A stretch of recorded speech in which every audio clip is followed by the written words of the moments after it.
Welcome to the Indian Ocean World podcast.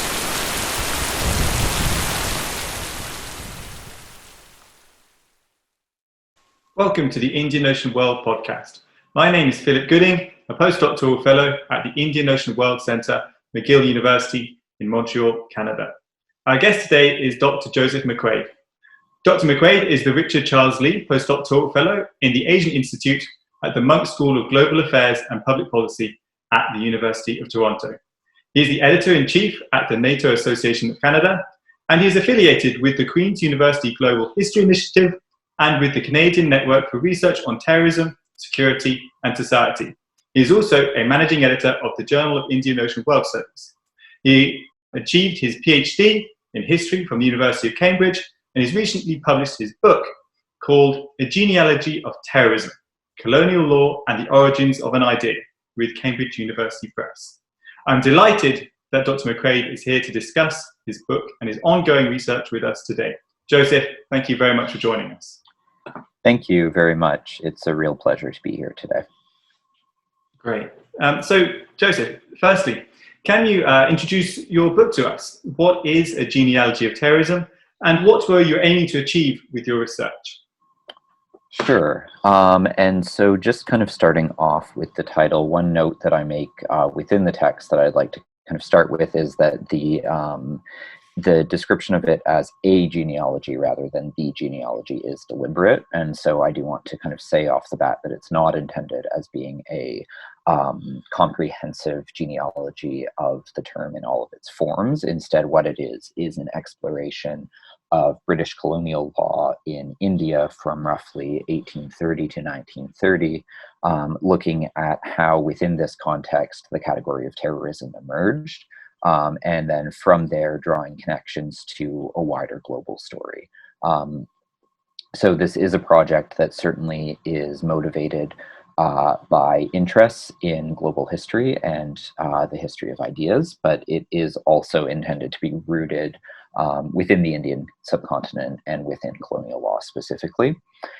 And so the project really kind of evolved out of older research on the revolutionary movement in Bengal from the early 20th century. And so just to give a bit of context for listeners, I'll just start off by kind of briefly describing what that context is. So many people are familiar with Mohandas Gandhi and the nonviolent independence movement of India. People tend to be less familiar, though, with the fact that in tandem with this movement, there was also a fairly widespread revolutionary movement that was intending to drive the British out of India through the use of targeted assassinations, armed uprising, and other methods that kind of retroactively are referred to as terrorism. And so in doing research on these figures and looking especially at the 1920s, revolutionaries like Rash Bihari Bose and Sachindranath Sanyal, one thing that I came across within my initial exploration of the documents was what seemed like kind of an interesting shift in language that was happening from the 1910s to the 1920s. And so in looking at this 1918 document, the Sedition Committee report, which was produced just after the First World War, I found that the term terrorism only pops up a few times, I think about 8 total, and it is mostly to describe a very specific thing. The context is the, quote, terrorism of witnesses, and so it's specifically referring to intimidation of witnesses who could implicate members of the revolutionary conspiracy. By contrast, then, when I was looking at a 1924 ordinance that turned into a law in 1925, within the public declaration of this law, the speeches that were made by government officials were using exclusively the language of terrorism and describing this as a law that was targeting terrorism. And so this was interesting to me, and I thought, certainly this could just be a coincidence or a matter of who produced the two documents in contrast to each other. But this was kind of the central thing that piqued my interest and that led me to look further into the history of these laws and the history of the term terrorism within India. And so this was something that I explored through my doctoral research. And I was really interested, kind of first and foremost, in just taking this central question of whether this change that I saw within those two documents actually represents a broader change within the language used to describe revolutionary violence in the early 20th century. And then also, if assuming that this was kind of a more widespread trend, what does this mean? Was this a deliberate thing? How did it relate to other understandings of political violence at the time, specifically thinking about Bolshevism and Irish republicanism, for example?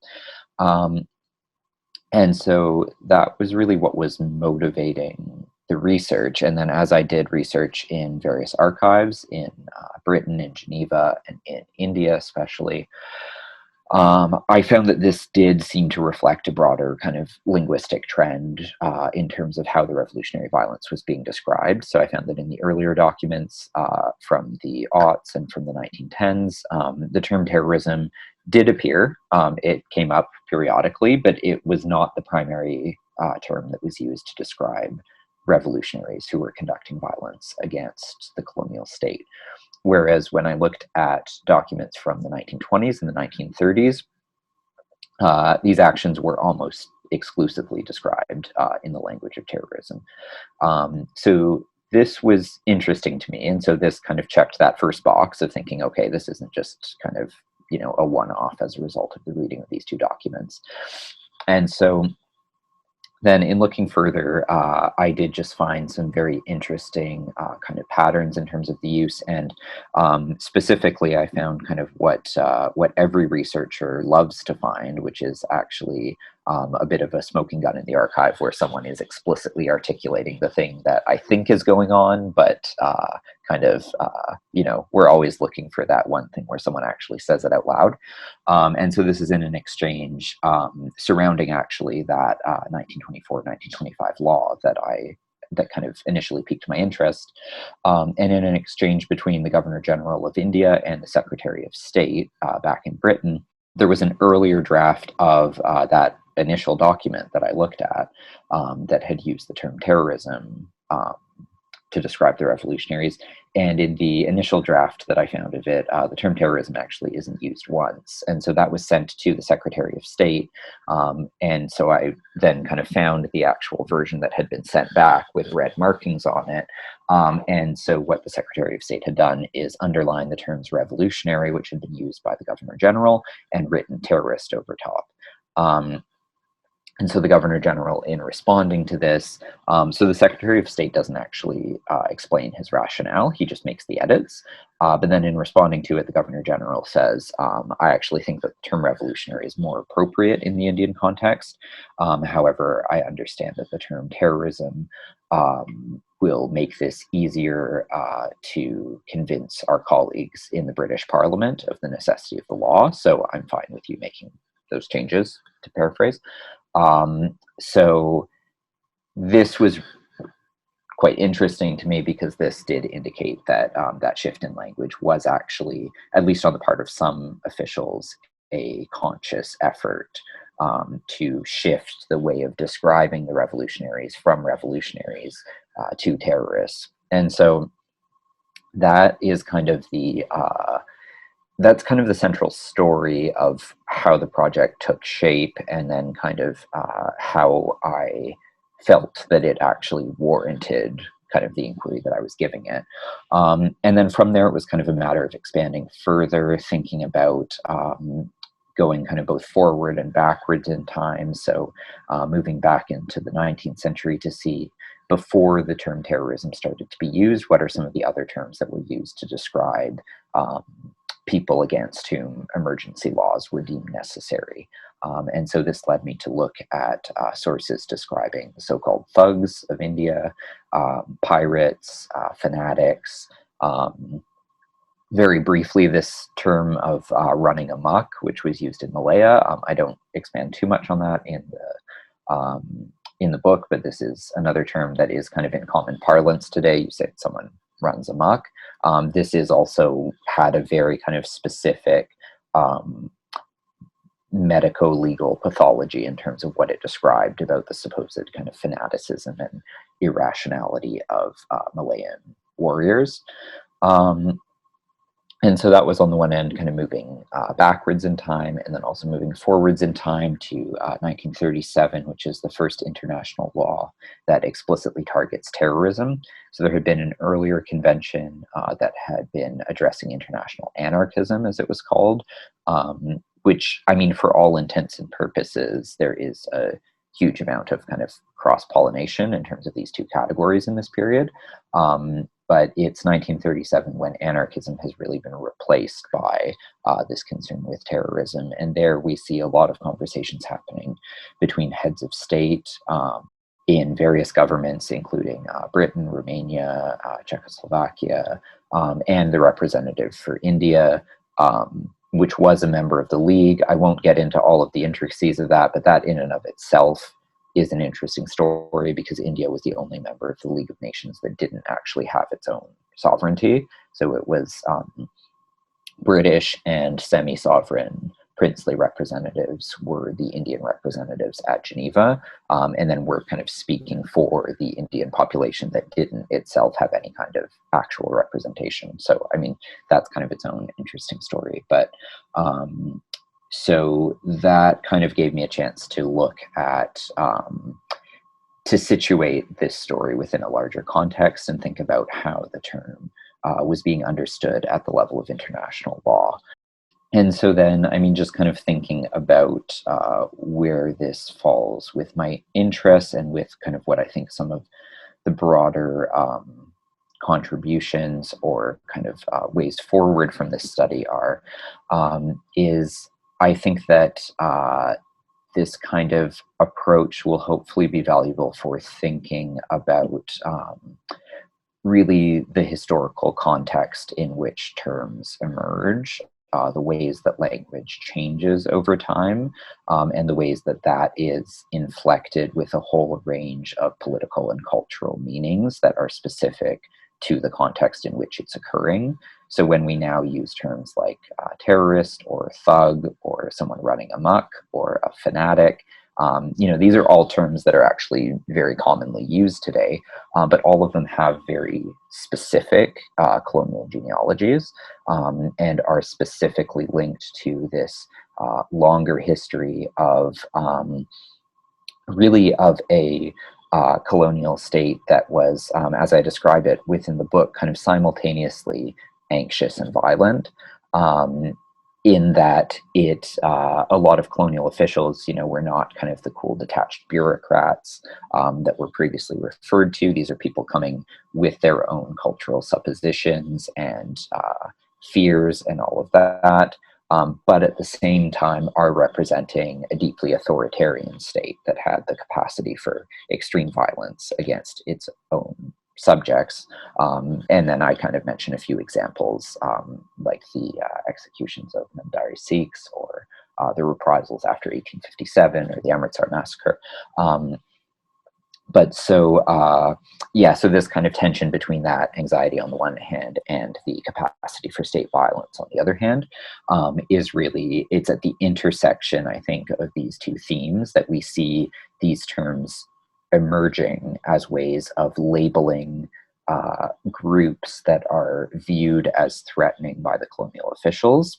And so just on kind of a final point of clarification, so it's, the study does not at all claim that kind of, that terrorism and thugs and fanatics, that these groups didn't exist, because they did. There's ample evidence of all of them within the historical record.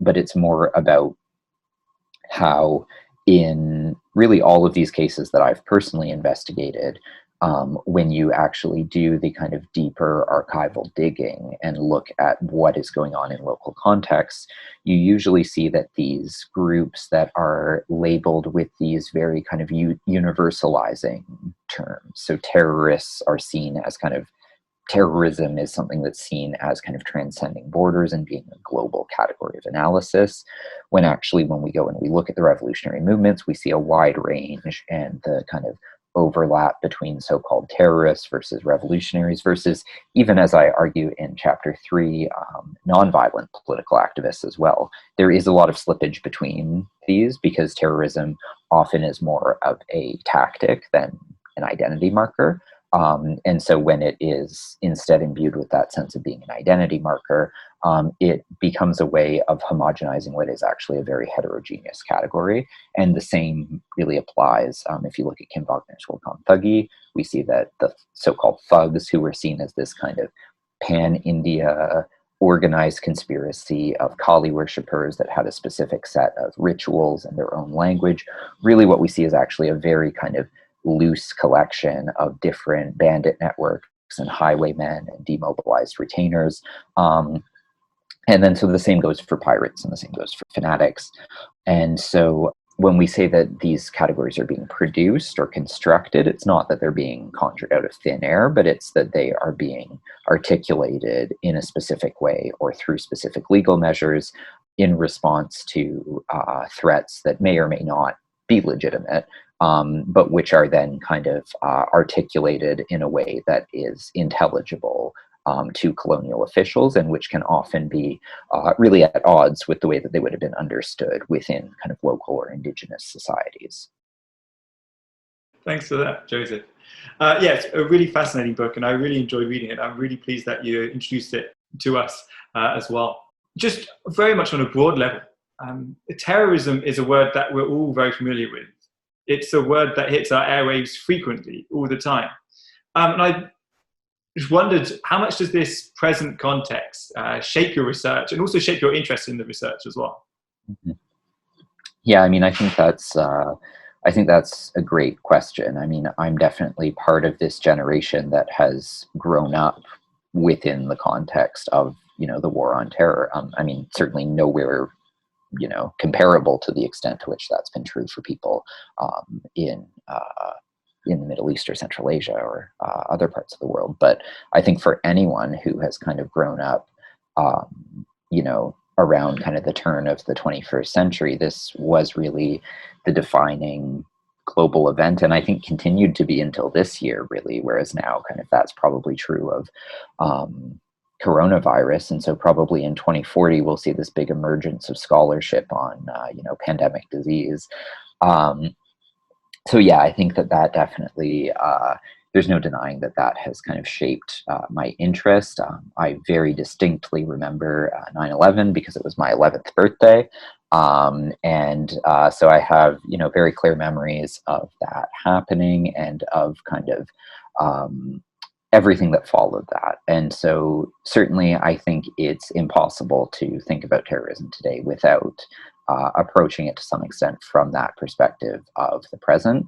And that's really part of why my intention with the book is to try for my readers, but also for myself as well, to better understand kind of how we can try to step outside of that is probably not the right phrase because it's probably not possible, but how we can think through that and how we can try to understand where this came from and kind of try to at least imagine a kind of pre-9/11, and I mean beyond that, a pre-World War II understanding of what terrorism actually meant. And I mean, one thing that was really striking to me is that when I was looking at these documents from the 1930s, there are just so many resonances with the current discussions today. And the same really even is true if we look at the anti-thug campaigns as well. And so this is really kind of thinking about how our current kind of intellectual landscape on this topic has emerged from kind of a longer trajectory of contexts and events. I think is really one of the definitely one of my preoccupations with engaging in this research, for sure. Great. So you mentioned in there about trying to think through it from a pre-9/11 standpoint and also a pre-World War II standpoint. But you also note in kind of the formation of this project, it was from this discrepancy between references in a document, in a colonial document in 1918, and then the law of 1924 to 25. This immediately makes me think that World War I plays a significant role here. How does World War I shape this genealogy of terrorism, this emergence of terrorism as a discourse? I suppose World War I, and I suppose actually its aftermath here too. Yeah, absolutely. And it is kind of a funny element of the book is that I don't quite explicitly answer this. And I think part of the reason that I steer away from having kind of a clean answer to that is that I don't know that we can. I think that there are so many different kind of different strands at work here. And so I kind of instead try to flag some of the historical trends that are happening and how those are shaping understandings without necessarily saying that there is kind of one or three that are kind of exactly how this is happening. But I mean, just in terms of that context, so a few of the kind of interrelated themes that I think are necessary to bring up. So in international terms, the two things would be, of course, the Wilsonian notion of self-determination and the Bolshevik Revolution. And so these were these two ideas were very much in conversation with each other.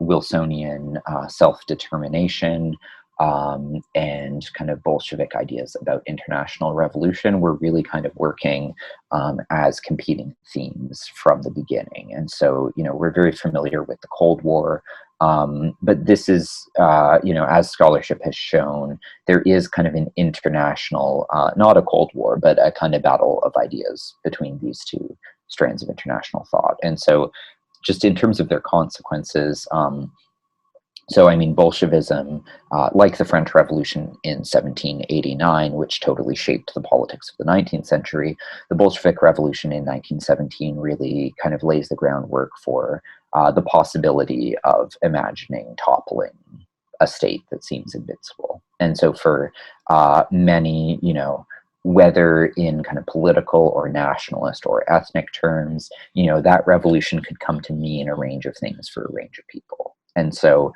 in terms of what is kind of both inspiring this kind of political radicalism, as well as what is motivating the fears of national and colonial governments in looking at what happens to kind of their contemporaries in Russia, this is a major strand that's influencing things. Wilsonian self-determination, the idea that people have a right to their own nation state. I mean, of course, as you know, many have pointed out, this was never intended to apply to the colonies. This was a European idea that was really about kind of the Balkans and Central Europe. So Wilson certainly never intended self-determination to apply beyond Europe's borders. But at the same time, it is an idea that gave a kind of, well, not necessarily gave, but that helped to inform the language of activists who had already been engaging in similar projects before this.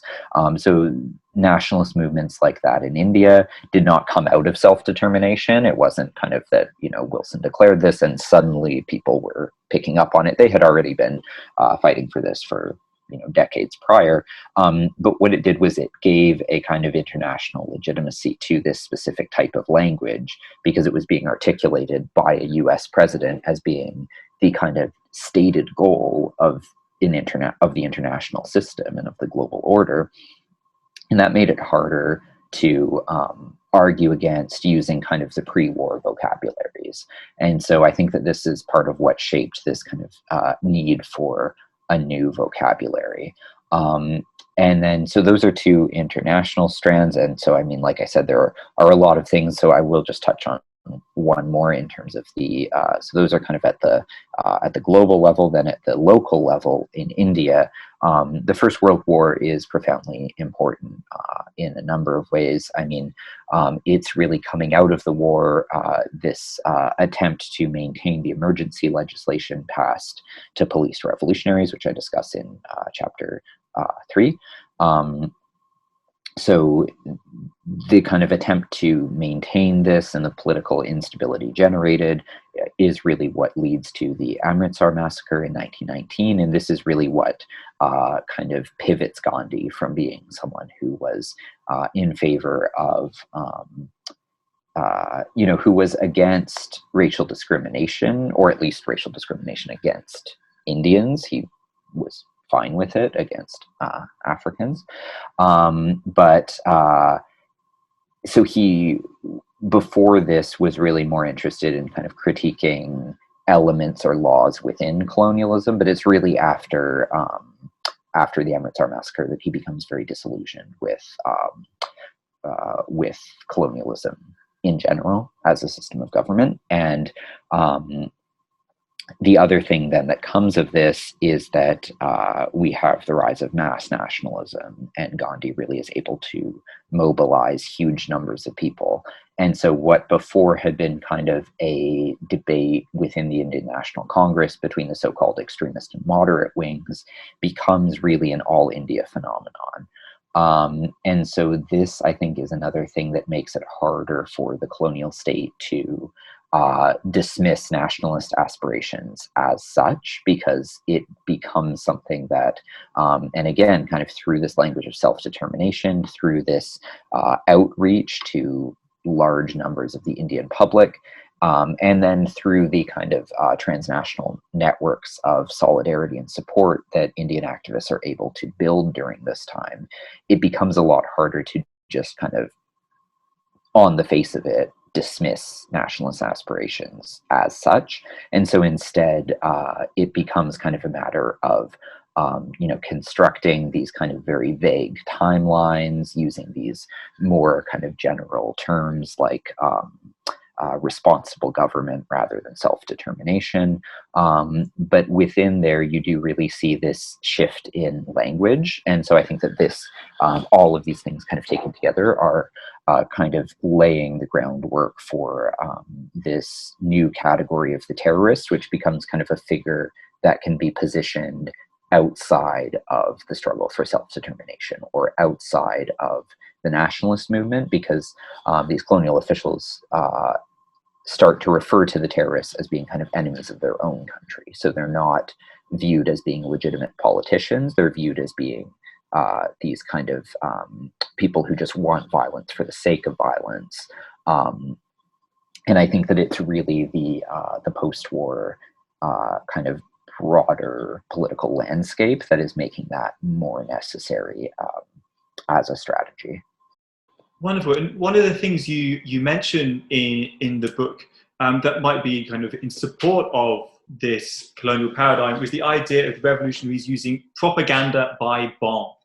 And you argue that in the 1890s and 1910s, that revolutionaries saw bombs as a more effective way of getting the message out than through pamphlets and speeches. But by the 1920s, they're using pamphlets and speeches as well. To what do you ascribe this shift within revolutionary tactics at this time? Yeah, so, I mean, they certainly, the pamphlets and speeches are deployed throughout. So, I mean, even when they're using this, what I call propaganda by bomb, they are still also using these other means of communication. But what you really see in the late 19th century and into the 20th century is that, so there is this emergence of the mass publishing and vernacular newspapers. But there are two kind of issues. And so, I mean, this really opens up the kind of Habermas's public sphere to a much broader audience, and not just audience, people are able to kind of be interlocutors to a greater degree. But at the same time, there are still two major limitations on this. And so the first is just access to publishing is something that already requires capital and infrastructure. And so this immediately does still preclude a lot of people from participating. There is also, within kind of that point, also the issue of literacy. So someone has to be literate in order to be writing articles, and their audience has to be literate in order to read them. And then the second kind of major limitation of this new style of communication is also just the fact that it lends itself to policing and restrictions. And so, from the beginning, there are restrictions in place in terms of what can and can't be printed. Incitement to violence specifically is something that, quite understandably is still part of the law in most countries, and by most people is seen as being kind of a reasonable restriction on kind of pure, unadulterated freedom of speech. But so for groups that have these kind of more radical political goals, which they want to convey, publishing in newspapers is often just not an option, and even for pamphlets. And so there's a really good book on the revolutionary pamphlets by Shukla Sanyal, and so this does show how they do with the pamphlets. This provides kind of an easier underground method of printing and disseminating the ideas. But so the pamphlets do still reach an audience, but what the propaganda by bomb does is it actually manages to kind of leap above those pamphlet audiences and actually reach the audiences of the mass newspapers. And if we think about this even today, terrorism and the media have a totally symbiotic relationship, because without the media, terrorism kind of ceases to become a meaningful analytical category, because terrorism is primarily about conveying a message. So it's the use of violence to convey a message in that's kind of the most loose and expansive definition of terrorism, probably, and I think that expansiveness makes it probably better than many definitions, because it is more applicable to a wide range of contexts rather than being kind of specifically determined by a particular group of interest. But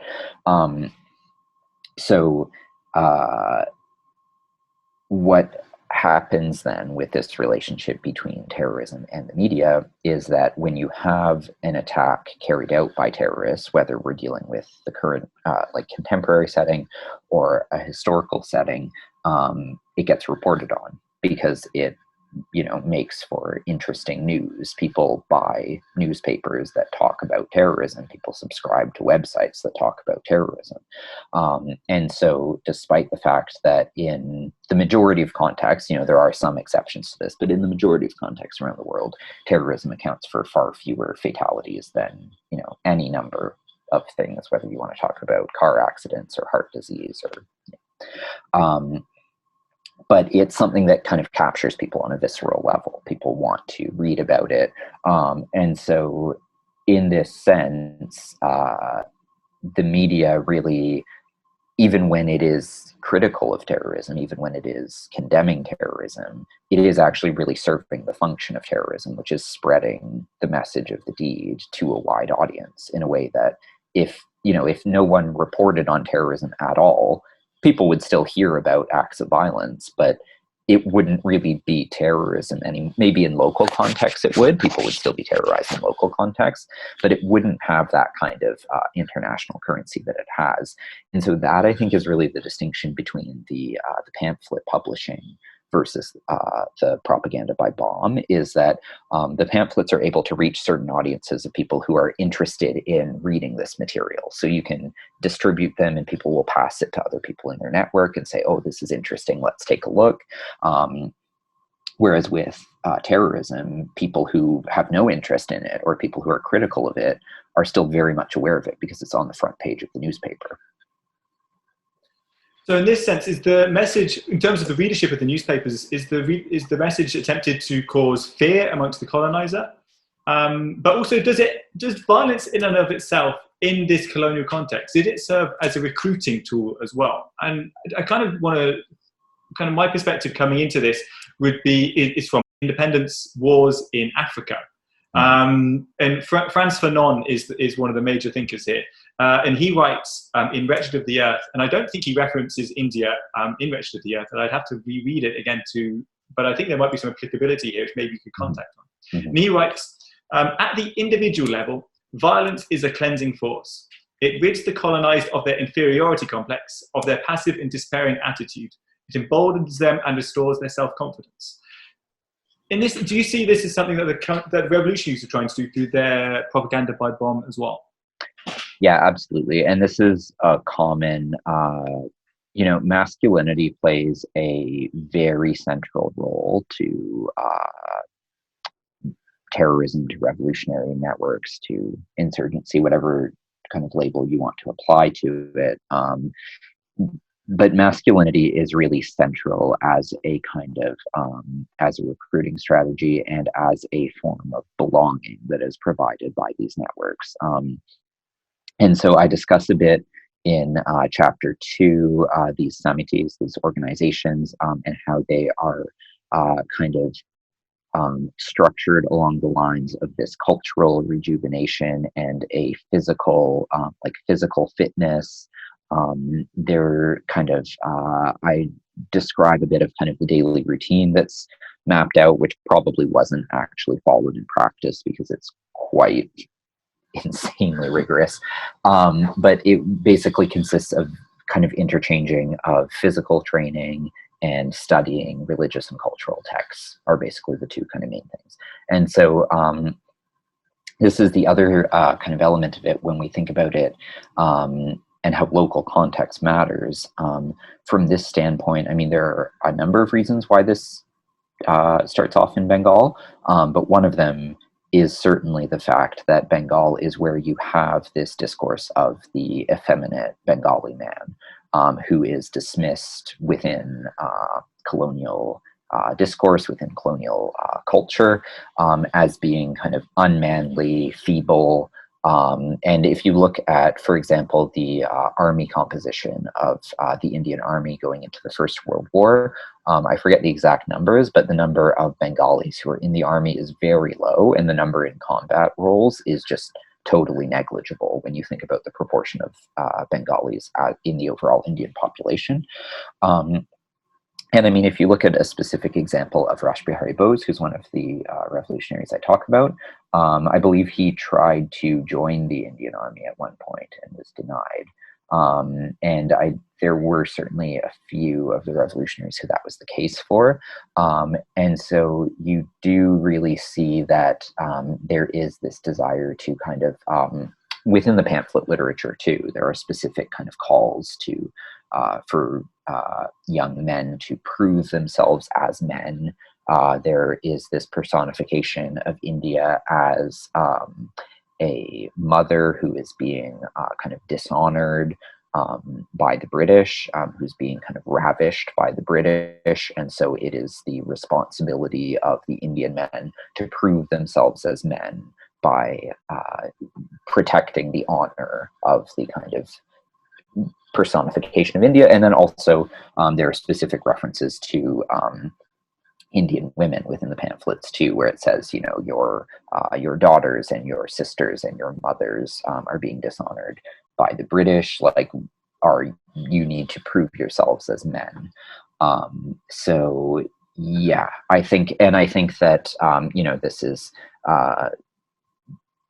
certainly I will not claim that this is a universal thing, because again, the local particularity really matters. But I think there is some work certainly on the relationship between masculinity and extremism, but I think that there needs to be more, because this is really a central concern in many of the instances that I've looked at, even in terms of kind of beyond my own research, just kind of in more general reading. This is certainly something that comes up, and that we can also see with the rise of these incel extremists, right? This is a new kind of, maybe not new, but a kind of category of extremism that is kind of being newly labeled and recognized as belonging to specific kind of ideological networks, and is again really driven by these very toxic notions of masculinity. Thanks for answering those questions, Joseph. And congratulations again on the publication of your book.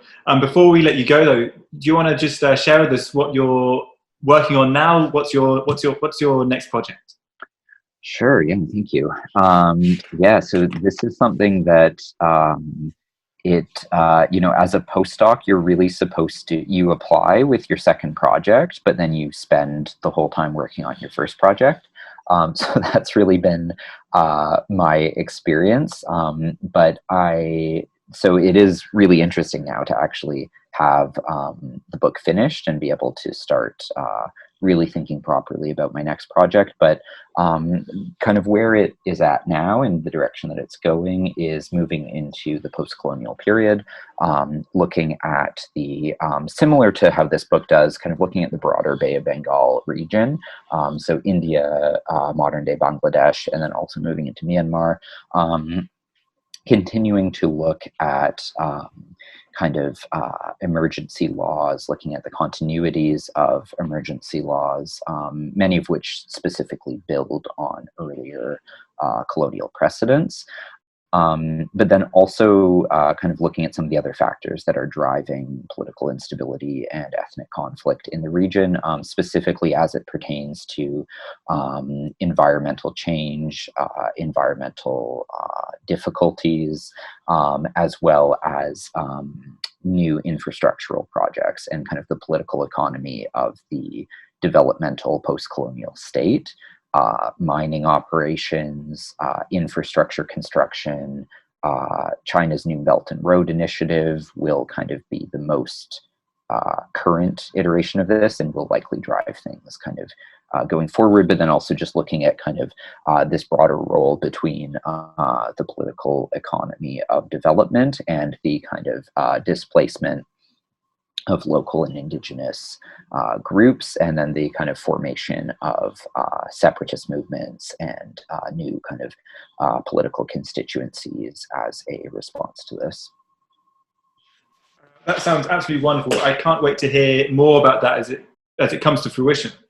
Again, congratulations on your wonderful book, and thank you very much for joining us, Dr. Joseph McQuade. That's all we've got time for today. Thank you also to René Mandeville, who is working in the background to produce this podcast. And once again, my name is Philip Gooding, and you have been listening to the Indian Ocean World podcast.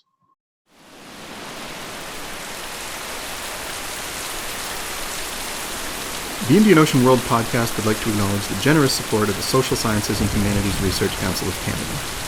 This podcast series is part of the SSHRC-funded partnership project Appraising Risk, Past and Present, interrogating historical data to enhance understanding of environmental crises in the Indian Ocean world.